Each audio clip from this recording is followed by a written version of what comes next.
Now, back to today, and Will Mellor's had a long career in acting. Most recently, he's played Corrie Gangster Harvey and a post office worker wrongly accused of stealing in the landmark drama Mr Bates versus the Post Office. But now actor Will has turned investigator for his latest documentary series exploring the cases of criminal coppers. One lucky viewer the chance to get their hands on 3... This is one of the most bizarre cases I've ever heard.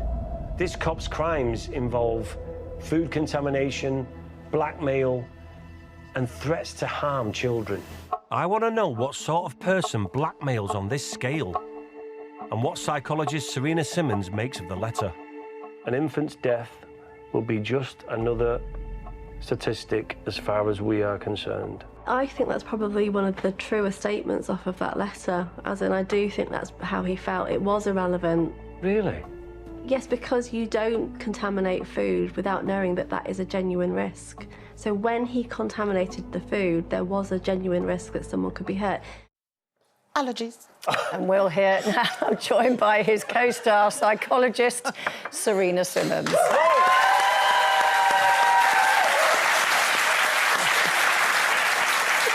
I was just concerned. I know. I was concerned. Having a nice chat there with Brenda. I was like, what's up with the leaky eyes? I know. She's got dry eye. It's a middle-aged thing. We've both got it. I have that effect on women.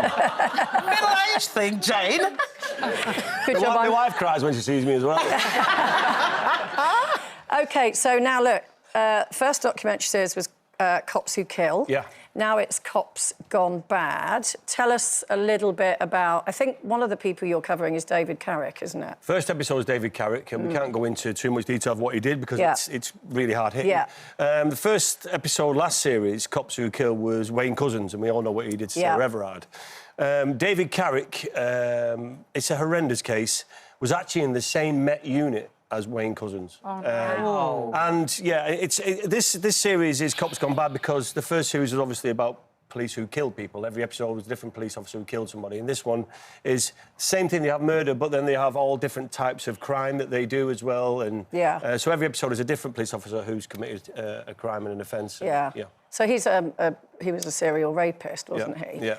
I mean, Serena, you're a psychologist. It's a weird thing with the whole police thing because we're all brought up to trust the police.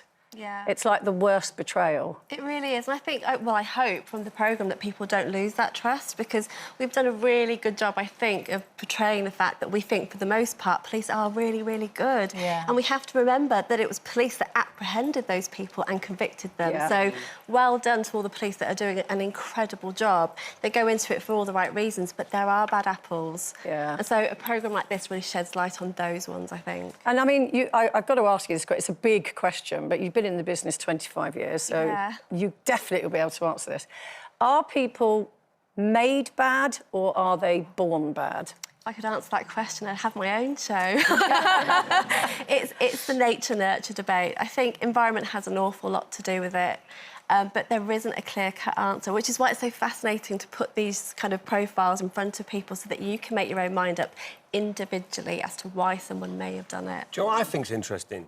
Is, does the job as a police officer attract narcissists and control freaks? Or do they get drunk on the power when they're in the job? And that's a question that we talk about a lot. Yeah. I mean, because as a control freak or a narcissist, that being a police officer gives you the power to stop anybody at any time. Yeah. And that's what gave Wayne Couzens the opportunity to do what he did. Because she trusted him because he had a badge. She got in the car because he had a badge. Exactly. Now, that's the thing. We've got to try and stop this happening because abusing that power and that trust, you can see what it can lead to. So it's just we've got to look at how they can change things, and that's what this is about, asking questions. How do we change the recruitment? How do we the interview? Whatever it needs to change to put in place to stop it happening. Like Serena said, 98% of police officers are doing a great job. Yeah. But, and the process that when you within are a whistleblower and say, I'm concerned about this colleague, there's a due process that it's investigated properly within the force. We need to encourage people to lift their head above the parapet and say, you know, he's a bad egg here, we need to look at him. If they'd have done that with Wayne Couzens,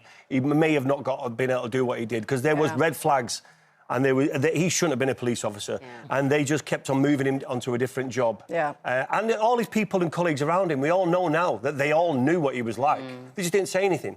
So we've got to encourage that. If you see something, say it. Serena, we're doing our own Facing It Together campaign at the moment, highlighting domestic abuse.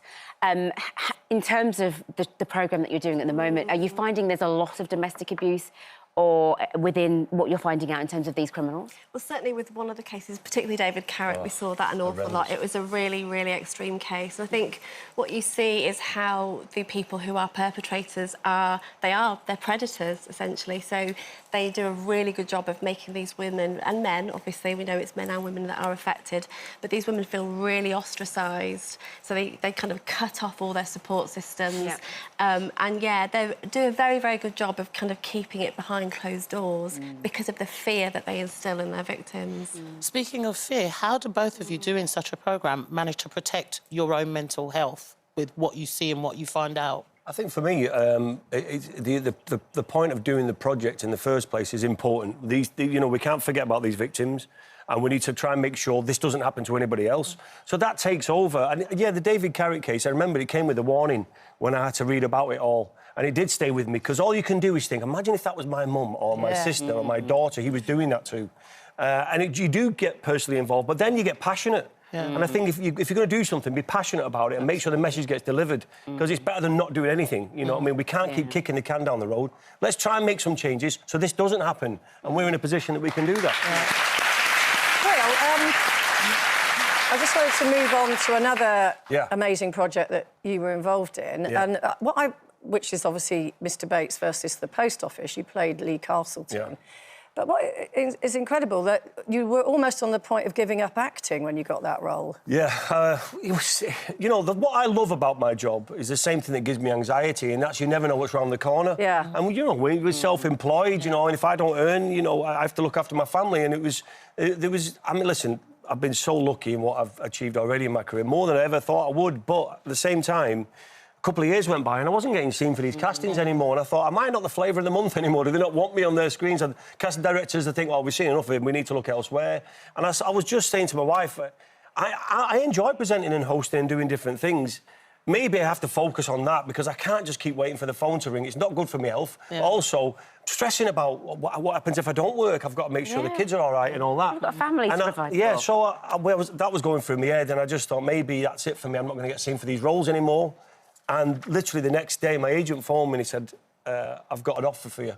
It's a script called Mr. Bates versus the Post Office, and you don't have to cast for it. They're offering you the part. Wow. Oh, and that never happened. That's brilliant. And I was like, well...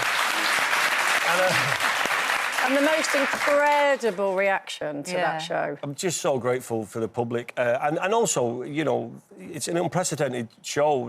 It's never done anything like this before, where, the public have all been uprise against the power of the Post Office and said, no, this is not good enough and we need to do something about it. And it's bigger than a drama, but I'm just so grateful we made it, because it gave these people a voice. And they've been screaming from the rooftops for years and no one's been listening. Decades. Well, this just made people feel what they were feeling, and it made them angry and want to react. And I was so proud of the public that they all went, no, we need to... And they're getting a petition signed about Paula Vennells getting her back an award. And hopefully... And it's carrying on. Well, it's still going on. I mean, Alan Bates only been offered 1/6 of what they take. And I just want to say this. It's not compensation. They want their money back first. That you stole from them. Then let's see what compensation they get. Absolutely. Here. Cops Gone Bad is 9 p.m. tonight on Crime and Investigation Channel. And I believe, Will, you are about to go out on tour with your podcast, 2 Pints with Will and Ralph. Yeah, me and Ralph Little, it's a bit of fun. Our podcast's been going for 4 years, and we did a tour a couple of years ago. It was sold out, and people came out and had a good time. And, we just want people to come and enjoy it. We're start off in Leeds on Thursday, then Manchester, and then Newcastle, Nottingham, Scunthorpe. So go to 2pintspodcast.com, get your tickets, come for a good night out. Thank you. Bit fun. Will and Serena, thank you very, very much for coming along Thanks today. for having us. Thank you.